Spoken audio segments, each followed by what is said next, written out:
aqui é o professor Alain. Vamos para mais uma aula de revisão de geografia, aula número 2. Na aula passada, nós fizemos uma breve retrospectiva histórica da evolução do capitalismo, todas as fases do capitalismo até a fase atual, e também das revoluções industriais, de todas as 4 revoluções industriais, que tudo que nos permitiu chegar à fase atual, que nós chamamos de globalização.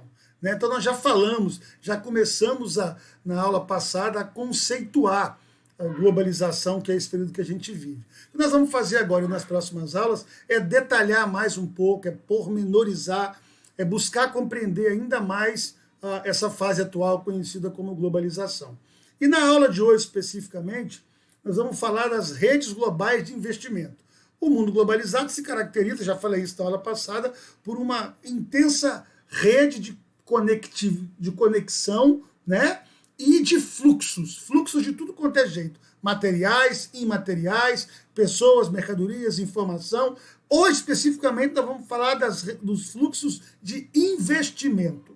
E os fluxos de investimento se caracterizam, sobretudo, por ter 2 tipos principais: os investimentos produtivos e os investimentos especulativos. Vamos primeiro falar dos investimentos produtivos. São os investimentos que se materializam no território. Exemplo, as transnacionais, as grandes empresas transnacionais que, sobretudo, ganharam protagonismo no pós-guerra, elas eram primeiro chamadas de multinacionais, hoje são mais apropriadamente chamadas de transnacionais. E elas ganharam esse protagonismo na atual fase do capitalismo, sobretudo a partir da Segunda Guerra Mundial. As grandes transnacionais presentes no mundo todo, elas resolvem investir em fábricas, em estradas, em infraestrutura, em rodovias, em construção de hidrelétricas, ou no agronegócio, na agropecuária de um país. Então, o investimento produtivo, ele se materializa no território, no país, e se traduz em produção e trabalho. Ou seja, ele é muito benéfico. Ele é também chamado de capital produtivo. São investimentos de longo prazo, aplicado na instalação de unidades produtivas. Não precisa ser só instalando uma nova unidade produtiva, uma nova filial.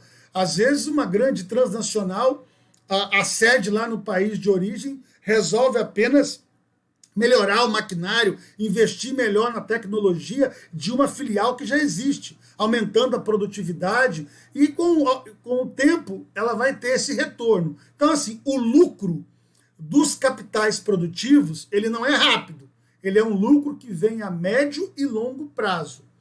Mas, professor, os capitais produtivos, ou investimentos produtivos, então eles são positivos, é uma faceta positiva da globalização, sem a menor dúvida.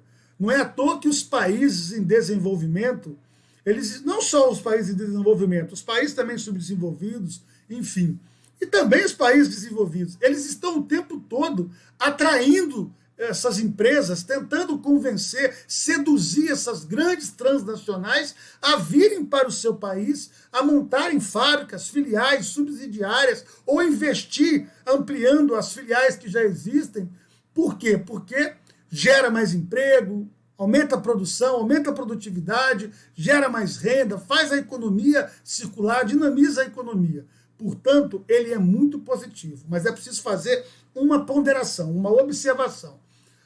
Como esse capital produtivo está muito atrelado às grandes transnacionais, e como as maiores transnacionais elas são dos países desenvolvidos, o que infelizmente não é o caso do Brasil. O Brasil é um país em desenvolvimento. Então, assim, grande parte do lucro obtido por essas transnacionais, ao investir em capital produtivo e ao ter esse retorno, esse lucro em médio e longo prazo, boa parte desse lucro é remetido ao país de origem, onde fica a sede dessa transnacional. Exemplo, as Volkswagen é uma empresa alemã. Ela resolve ampliar, botar mais uma filial aqui no Brasil, ou melhorar as instalações de uma filial que já existe. A médio e longo prazo ela vai ter um resultado disso, uma lucratividade maior. Parte desse lucro é remetido à Alemanha, ao país sede das transnacionais, onde a gente costuma dizer que fica o quartel-general dessas transnacionais. A mesma coisa a Ford, que é americana, que até anunciou que está saindo do Brasil. Está saindo do Brasil agora, mas, ou seja, é americana, boa parte do lucro que obtém é remetido ao país de origem. A Peugeot, a Citroën, que são francesas, boa parte do lucro vai para o país de origem. Provoca uma certa descapitalização, uma saída de recursos. Não fica tudo no país, infelizmente. Mas é um investimento positivo. E quanto mais vir para o país, melhor. Só que aí nós temos agora o outro lado ruim da globalização, que são os investimentos especulativos. Né? O que eles são? São associados à prática de compra e venda, obtenção de lucros mais rápidos e elevados. Olha, os investimentos especulativos, também chamados de capital especulativo, eles são também pejorativamente apelidados de hot money, dinheiro quente, porque ele circula com uma velocidade muito grande, graças à revolução técnico-científica e informacional que permitiu a conectividade do planeta em tempo real, né? Permite o funcionamento das bolsas de valores funcionando de maneira integrada, simultaneamente em todo o mundo. Né? Então o dinheiro ele está circulando no planeta na forma de informações computacionais, de bits, não é o dinheiro físico que está circulando. Especula-se que trilhões de dólares circulam pelo sistema financeiro internacional por dia, é o que a gente especula. E o investimento especulativo, como o próprio nome já diz, ele não é empregado na produção e no trabalho no país. Ele não se materializa. Os grandes, na verdade, assim, os bancos de investimento, as corretoras de valores, os fundos de pensão, na verdade, os grandes conglomerados financeiros, eles pegam esses investimentos, esse dinheiro, eles aplicam em países, normalmente países de economia frágil, países que possuem juros exorbitantes, inflação muito alta, e aplicam esse dinheiro lá. Para quê? Para render juros, só para isso. O dinheiro fica ali parado, trabalhando para eles, rendendo juros. Como são países, repito, de economia frágil, com problemas fiscais, com endividamento, né? O governo tem que estar sempre emitindo títulos da dívida. Esses especuladores colocam o dinheiro ali, os juros é alto, então rende muito e o lucro é rápido, é em curto prazo. E aí, quando rendeu, eles tiram o dinheiro. E normalmente eles retiram esse dinheiro em momentos em que esses países se encontram mais fragilizados ainda. Quando um país se encontra, como esses países, que eu já acabei de dizer aqui, apresentam problemas monetários, financeiros, fiscais, econômicos, muito corriqueiros, normalmente, às vezes, no risco do governo fazer o confisco, segurar o dinheiro nos bancos, esses investidores retiram o dinheiro rapidamente e ferram ainda mais com esses países. É como se esses países estivessem na beira do precipício. E quando você mais precisa que alguém te dê a mão para te socorrer, esses especuladores, esses grandes conglomerados financeiros te empurram ladeira abaixo e acabam de jogar a última pá de cal. Então o capital especulativo ele é muito ingrato, ele é muito nefasto, é uma parte nefasta da globalização, ele é muito ruim, porque, como se diz, ele só traz lucratividade para os especuladores e não traz nada de bom para os países em desenvolvimento, e muito pelo contrário. Quando mais fragilizados eles estão, é no momento que esse capital especulativo ele mais prejudica. Isso aconteceu, por exemplo, com o México em 94, 95, na iminência de um confisco, numa crise financeira aguda, os investidores retiraram seus investimentos especulativos do México e prejudicaram ainda mais o México. Depois, um ano depois, nos tigres asiáticos, estou falando só de país em desenvolvimento, ó. Os tigres asiáticos, o sudeste asiático, logo depois, sofreu uma crise igualzinha do México, estava em uma situação ruim, os investidores, os especuladores, tiraram os seus investimentos especulativos de lá.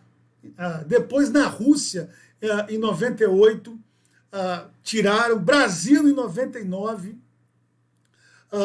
deixa eu ver mais quem, tem mais exemplo, peraí, a Argentina em 2001 e 2002, estava na eminência de decretar uma moratória, confiscar, retirar os investimentos especulativos. E mais recentemente, em 2009 e 2010, a Grécia, na Europa, um dos países assim mais fragilidade econômica do continente europeu, passou um perrengue danado, porque os especuladores retiraram de lá os seus investimentos especulativos no momento que ela mais precisava. Bom, então é isso. Os investimentos especulativos são extremamente voláteis, evaporam da hora para outra, só serve para render lucro rápido e alto para os especuladores e não traz nada de bom para os países em desenvolvimento.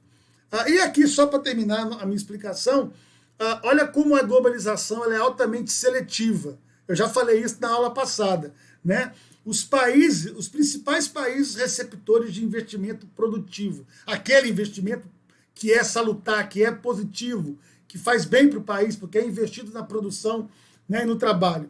Estados Unidos liderando em bilhões, isso em 2017.